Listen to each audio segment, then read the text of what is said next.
এই মুহূৰ্তত মই উপস্থিত আছোঁ গুৱাহাটী মহানগৰীৰ সমীপৱৰ্তী চন্দ্ৰপুৰত আৰু চন্দ্ৰপুৰৰ এখন প্ৰাথমিক বিদ্যালয়ত বৰ্তমান সময়ত প্ৰাথমিক বিদ্যালয়খনত পাঠদান বৰ্তমান সময়ত কৰিব পৰা নাই আৰু বৰ্তমান তেওঁলোকে এটা সিদ্ধান্ত গ্ৰহণ কৰিছে আজিৰ দিনটোত তেওঁলোকে পাঠদান নকৰাৰ আৰু বৰ্তমান সময়ত বিদ্যালয়ৰ ছাত্ৰ ছাত্ৰীসকলক পঠাই দিয়া হ'ব তেওঁলোকৰ নিজ নিজ গৃহলৈ। এই মুহূৰ্তত হাতীবাগৰা যিখন প্ৰাথমিক বিদ্যালয় সেই হাতীবাগৰা প্ৰাথমিক বিদ্যালয়খনত মই উপস্থিত আছোঁ। ভিডিঅ' জাৰ্নেলিষ্ট ময়ূৰ লহকৰ আছে। ময়ূৰ লহকৰ NKTV দৰ্শকসকলক দেখাব।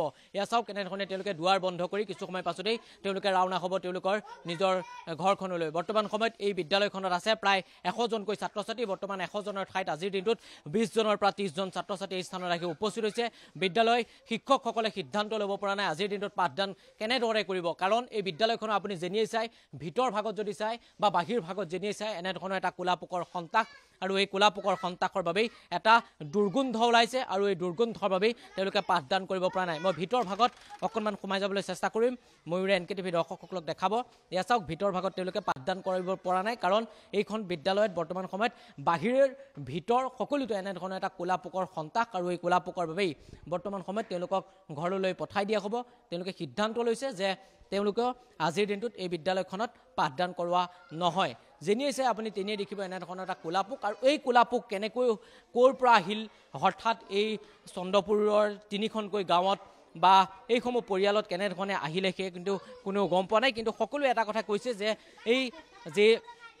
এইটো যিটো ক'লা পোক এই ক'লা পোকটো বাঁহ যেতিয়া শুকায় বাঁহৰ পৰা আহে আৰু এয়া অশানি সংকেত বুলিও সকলোৱে কৈ আছে যে এয়া কিহৰ সংকেত বা কিহৰ আগজাননী সেয়া কিন্তু সকলোৱে এই মুহূৰ্তত সকলোৱে মনত কিন্তু এই মুহূৰ্তত এটা প্ৰশ্নবোধকৰ চিন আহি পৰিছে।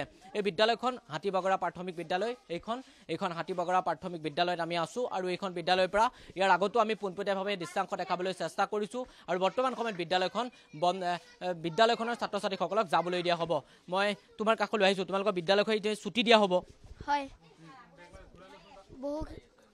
বহুগুণে পোকা ওলাইছে, সেইবাবে আমাৰ বিদ্যালয়খন এতিয়া বন্ধ কৰি ঘৰলৈকে যোৱা হ'ব। ক্লাছ কৰিব নোৱাৰে, বাইদেউহঁতে উপায় নাপায় এইটোৱে সিদ্ধান্ত লৈছে ছাত্ৰ ছাত্ৰীসকলক ঘৰলৈ পঠাই দি বাইদেউহঁত অলপ সময় থাকি গুচি যাব। ধন্যবাদ। কিমান ছাত্ৰ ছাত্ৰী আছে তোমালোকৰ ইয়াত? আমাৰ ইয়াত 100জন ছাত্ৰ ছাত্ৰী আছে প্ৰায়ে। আজি কিমান আহিছে?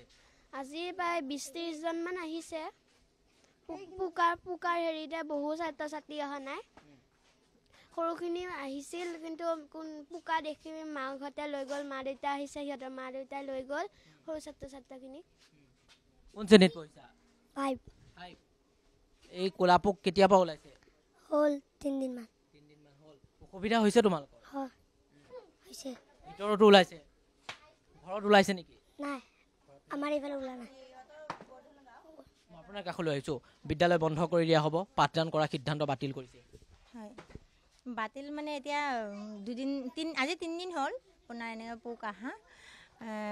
যোৱাকালিও গাৰ্জেনখিনিয়ে লৈ আহি আকৌ এনেকুৱা পৰিস্থিতি দেখি নিজে সিহঁতে লৈ যাবলৈ বাধ্য হ'ল আৰু যোৱাকালি এনেকৈ মেডিচিন দিয়া গৈছে, দিয়াৰ পিছত অলপ মৰিছে যদিও আজি আকৌ আহিছে, নতুনকৈ আহিছে। তাৰপিছত এনেকুৱা এতিয়া আপোনালোকে সিদ্ধান্ত বাতিল কৰিছে? সিদ্ধান্ত এতিয়া অফিচত জনাইছোঁ, কি কয় দেখা যাব আৰু। পাঠদান কৰিব পৰা এটা অৱস্থাত নাই। ল'ৰা ছোৱালী বেমাৰ হৈ যাব ন এনেকৈ।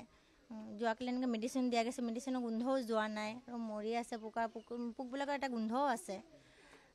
দেখা যাওকচোন কি হয়।